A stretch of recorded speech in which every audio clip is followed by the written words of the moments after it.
About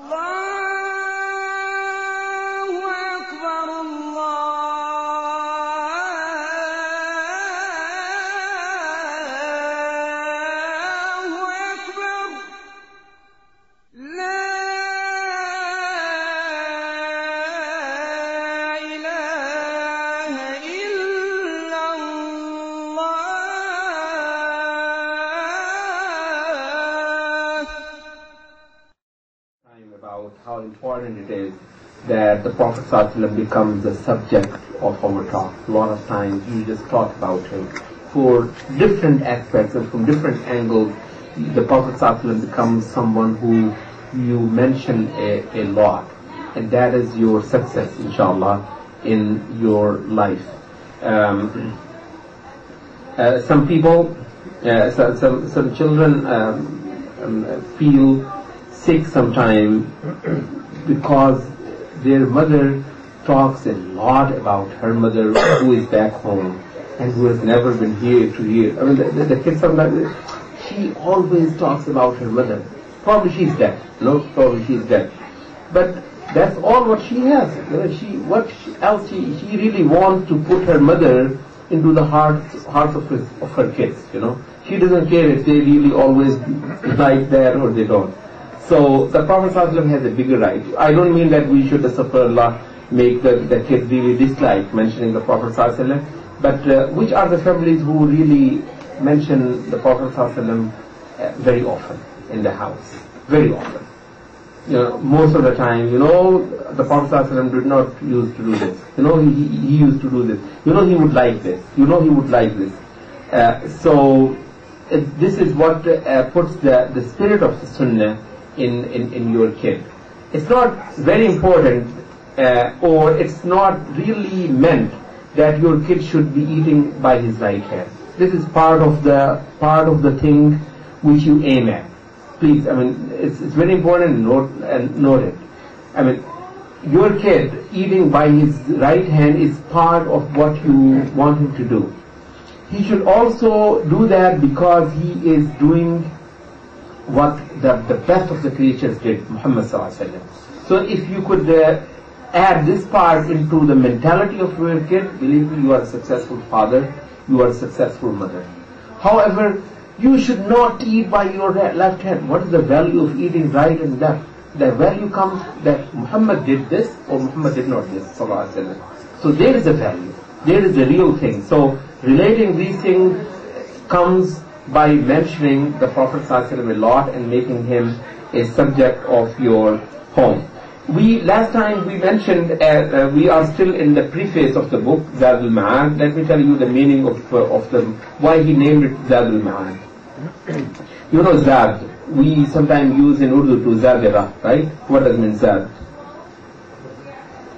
Provision, right? Zaad is something that you take when you are on a journey.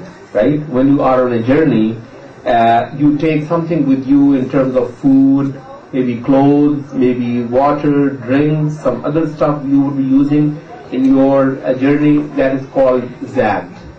Okay. Al-Ma'ad. What is Al-Ma'ad? إِنَّ الَّذِي فَرَضَ عَلَيْكَ الْقُرْآنَ لَرَادُكَ إِلَى مَعَادٍ. Ma'ad is عَادَ يَعُودُ, to come back, which is resurrection.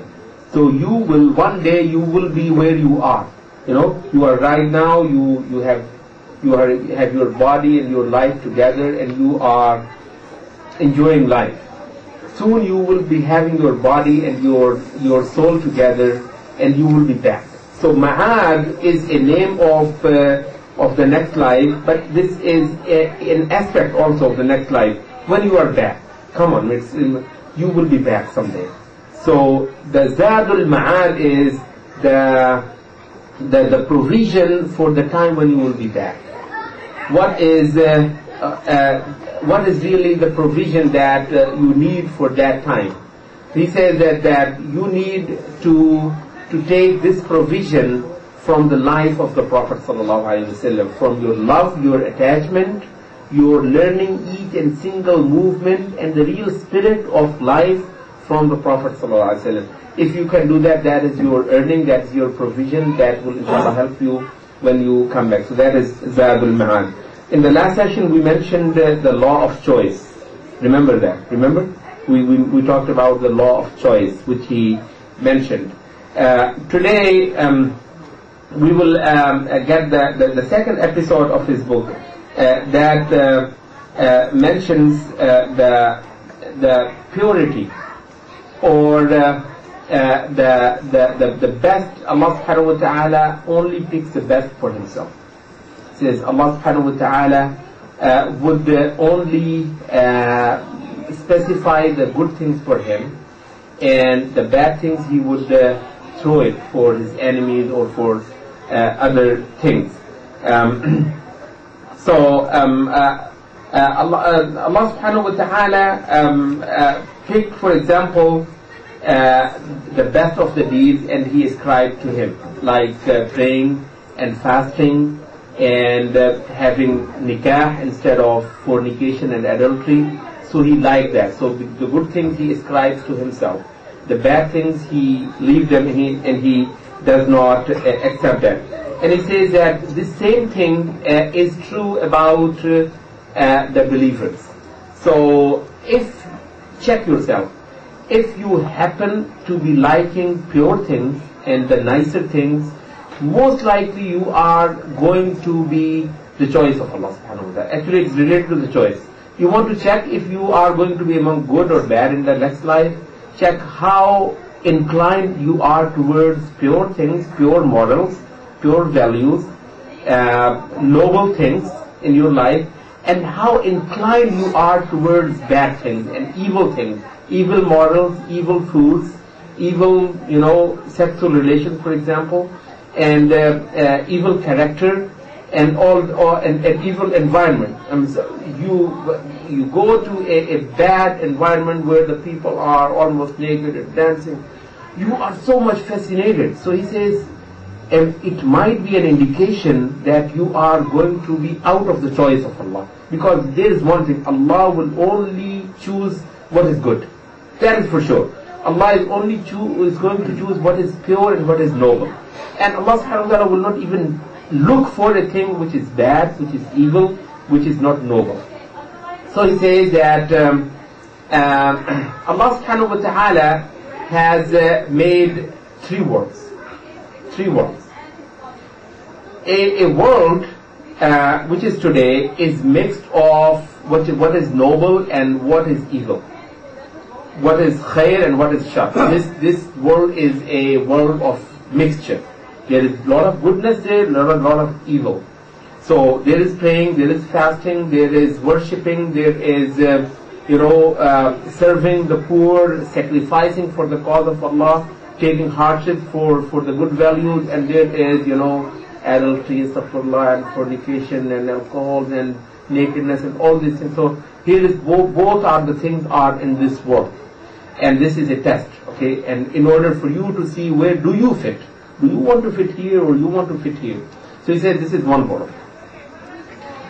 There is another world where Allah subhanahu wa ta'ala has exclusively noble things. Only good, that is Jannah. He said there is not a single bit of evil or bad things there. Only good things. That's why it's called Darul Tayyibin, or the place of salam or piety, or Darul Taqwa or Darul Muttaqin. And there is another place, there is only bad, there is nothing good, only evil, and that is the fire. Only bad people, only bad, the doers of the bad things. So he said there is no mixture. However, here is the mixture. And if you want to check today, instead of just being shocked at that day, oh, what happened today? If you want from here to check where probably you are going to here or there is only one probably parameter to check. Where are you inclined to, and where do you really, or if you can really work, you can change yourself to some extent. So here is the point. Here is the point where you see, and it says that there is a certain level of nobility or purity that will be required to enter the paradise. without which you will not be able to go into the paradise, because that is the world of the pure people. That's not the world of bad and evil people. So he says that some people might be having some good and some bad, and that bad element has to go somewhere away. And Allah subhanahu wa ta'ala may have different modes or different ways to remove that evil part from you. One is that you wash it yourself. That's the best way. That's the best way, that you wash it yourself. Can you wash it yourself? He says tawbah. Tawbah, changing, commitment, and every time making istighfar, washing every day yourself, and keeping yourself good for the Jannah. Because Jannah, evil people have nothing to do there at all. So one thing is, he says that you wash yourself. The other thing is that Allah subhanahu wa ta'ala washes you here. How is that? He said the musibah, the afflictions which come to you, there is